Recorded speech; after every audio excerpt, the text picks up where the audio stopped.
Hello చెప్పు తమ్ముడు.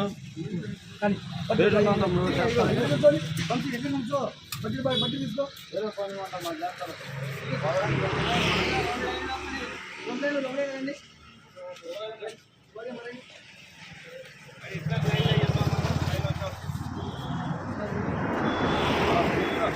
మా అందరూ బయటకు వచ్చేయండి అమ్మా. మీరు కూడా లోపల ఎవరు ఉండమాకండి, బయటకు వచ్చేయండి. మరి కూర్చున్నాక లేపేమంటున్నారు.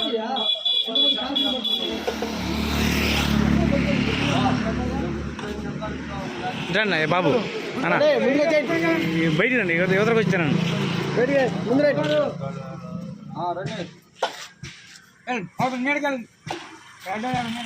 నాన్న చిన్న ఒక గ్లాసు మంచినీళ్ళ గ్లాసు నిమ్మాకు పెట్టేసేసి ఒకటి తీసుకెళ్ళి మన అందరినీ అయిపోతే మళ్ళీ వచ్చి పట్టుకో మనం.